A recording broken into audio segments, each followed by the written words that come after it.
యోహాను సువార్త 11వ అధ్యాయము.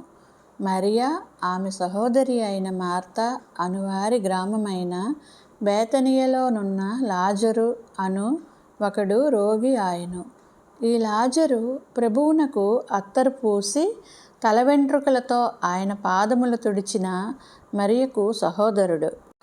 అతని అక్క చెల్లెండ్రు, ప్రభువా, ఇదిగో నీవు ప్రేమించువాడు రోగి అయి ఉన్నాడని ఆయన యొద్దకు వర్తమానం పంపిరి. యేసు అది విని, ఈ వ్యాధి మరణము కొరకు వచ్చినది కాదు గాని దేవుని కుమారుడు దాని వలన మహిమపరచబడినట్లు దేవుని మహిమ కొరకు వచ్చినది అనెను. యేసు మార్తను ఆమె సహోదరిని లాజరును ప్రేమించెను. అతడు రోగి అయి ఉన్నాడని యేసు వినినప్పుడు తానున్న చోటనే ఇంకా 2 దినములు నిలిచెను. అటు పిమ్మిట ఆయన మనము యూదయకు తిరిగి వెళ్ళుదమని తన శిష్యులతో చెప్పగా, ఆయన శిష్యులు బోధకుడా ఇప్పుడే యూదులు నిన్ను రాళ్లతో కొట్ట చూచుచుండిరే, అక్కడికి తిరిగి వెళ్ళుదవా అని ఆయనను అడిగిరి. అందుకు యేసు, పగలు 12 గంటలున్నవి గదా, ఒకడు పగటివేళ నడిచిన ఎడల ఈ లోకపు వెలుగును చూచును గనుక త్రొట్టుపడెడు. అయితే రాత్రివేళ ఒకడు నడిచిన ఎడల వాని యందు వెలుగు లేదు గనుక వాడు తొట్రుపడునని చెప్పెను. ఆయన ఈ మాటలు చెప్పిన తరువాత, మన స్నేహితుడైన లాజరు నిద్రించుచున్నాడు, అతని మేలుకొల్ప వెళ్ళుచున్నానని వారితో చెప్పగా, శిష్యులు, ప్రభువా, అతడు నిద్రించిన ఎడల బాగుపడును అనిరి. యేసు అతని మరణమును గూర్చి ఆ మాట చెప్పెను గాని వారు ఆయన నిద్ర విశ్రాంతిని గూర్చి చెప్పెననుకొనిరి. కావున యేసు, లాజరు చనిపోయెను, మీరు నమ్మునట్లు నేనక్కడ ఉండలేదని మీ నిమిత్తము సంతోషించుచున్నాను. అయినను అతని యొద్దకు మనము వెళ్ళుదము రెండని స్పష్టముగా వారితో చెప్పెను. అందుకు దిదుమ అనబడిన తోమ ఆయనతో కూడా చనిపోవుటకు మనమును వెళ్ళుదమని తన తోడి శిష్యులతో చెప్పెను.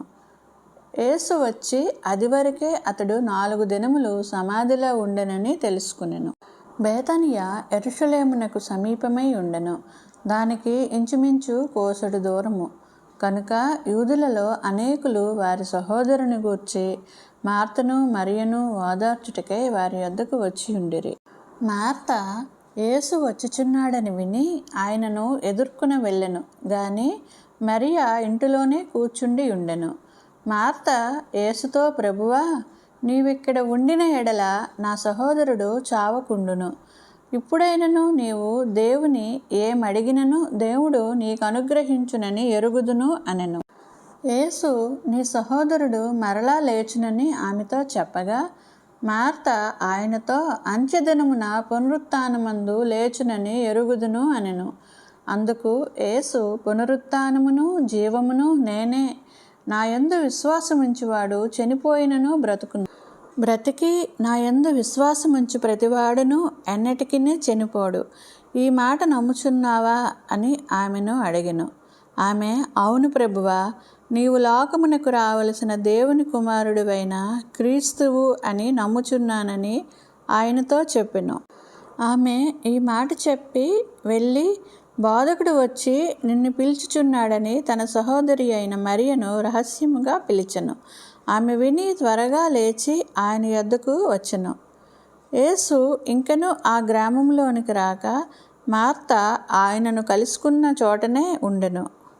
కనుక ఇంటిలో మరియతో కూడా ఉండి ఆమెను ఓదార్చుచుండిన యూదులు మరియ త్వరగా లేచి వెళ్ళుట చూచి ఆమె సమాధి యొద్ద ఏడ్చుటకు అక్కడికి వెళ్ళుచున్నదనుకుని ఆమె వెంట వెళ్ళిరి.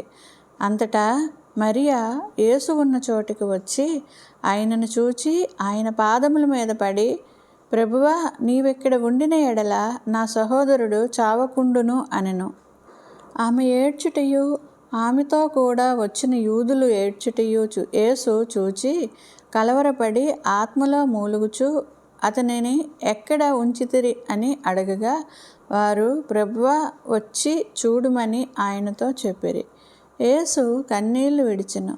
కాబట్టి యూదులు అతనిని ఎలాగ ప్రేమించినో చూడుడి అని చెప్పుకుని, వారిలో కొందరు ఆ గుడ్డివాని కన్నులు తెరిచిన ఈయన ఇతనిని చావకుండా చేయలేడా అని చెప్పిరి. యేసు మరలా తనలో మూలుగుచూ సమాధి యొద్దకు వచ్చెను. అది ఒక గుహ, దాని మీద ఒక రాయి పెట్టి ఉండెను. యేసు రాయి తీసివేయుడని చెప్పగా చనిపోయిన వాని సహోదరి అయిన మార్త, ప్రభువా, అతడు చనిపోయి 4 దినములైంది కనుక ఇప్పటికీ వాసన కొట్టునని ఆయనతో చెప్పెను. అందుకు యేసు, నీవు నమ్మిన ఎడల దేవుని మహిమ చూతువని నేను నీతో చెప్పలేదా అని ఆమెతో అనెను. అంతటా వారు ఆ రాయి తీసివేసిరి. యేసు కన్నులు పైకెత్తి, తండ్రి, నీవు నా మనవి వినినందున నీకు కృతజ్ఞతాస్తుతులు చెల్లించుచున్నాను. నీవు ఎల్లప్పుడూ నా మనవి వినుచున్నావని నేను ఎరుగుదును గాని నీవు నన్ను పంపితివని చుట్టూ నిలిచియున్న ఈ జనసమూహము నమ్మునట్లు వారి నిమిత్తమై ఈ మాట చెప్పితిని అని. ఆయన అలాగ చెప్పి లాజరు బయటికి రమ్మని బిగ్గరగా చెప్పగా చనిపోయిన వాడు కాళ్ళు చేతులు ప్రేత వస్త్రములతో కట్టబడిన వాడే వెలుపలికి వచ్చెను. అతని ముఖమునకు రుమాలు కట్టి ఉండెను. అంతటా యేసు, మీరు అతనికి కట్లు విప్పి పోనీయుడని వారితో చెప్పెను. కాబట్టి మరియ యొద్దకు వచ్చి ఆయన చేసిన కార్యమును చూచిన యూదులలో అనేకులు ఆయన యందు విశ్వాసముంచిరి. కానీ వారిలో కొందరు పరిసయ్యుల యొద్దకు వెళ్ళి యేసు చేసిన కార్యములను గూర్చి వారితో చెప్పిరి. కాబట్టి ప్రధాన యాజకులను పరిసయ్యులను మహాసభను సమకూర్చి, మనమేమి చేయుచున్నాము? ఈ మనుష్యుడు అనేకమైన సూచక క్రియలు చేయుచున్నాడే. మనము ఆయనను ఎలాగ చూచుచూ ఊరుకుండిన ఎడల అందరూ ఆయన యందు విశ్వాసముంచెదరు. అప్పుడు రోమీయులు వచ్చి మన స్థలమును మన జనమును ఆక్రమించుకొందురని చెప్పిరి. అయితే వారిలో కయప అను ఒకడు ఆ సంవత్సరము ప్రధాన యాజకుడై ఉండి, మీకేమీయూ తెలియదు, మన జనమంతయు నశింపకుండునట్లు ఒక మనుష్యుడు ప్రజల కొరకు చనిపోవుట మీకు ఉపయుక్తమని మీరు ఆలోచించుకొనరు అని వారితో చెప్పెను. తనంతట తానే ఇలాగ చెప్పలేదు గాని ఆ సంవత్సరము ప్రధాన యాజకుడై ఉండెను గనుక యేసు ఆ జనము కొరకును ఆ జనము కొరకు మాత్రమే గాక చెదిరిపోయిన దేవుని పిల్లలను ఏకముగా సమకూర్చుటకును చావనేయున్నాడని ప్రవచించెను. కాగా ఆ దినము నుండి వారు ఆయనను చంప ఆలోచించుచుండిరి. కాబట్టి యేసు అప్పటి నుండి యూదులలో బహిరంగంగా సంచరింపక అక్కడి నుండి అరణ్యమునకు సమీప ప్రదేశములో ఉన్న ఎఫ్రాయిము అను ఊరికి వెళ్ళి అక్కడ తన శిష్యులతో కూడా ఉండెను.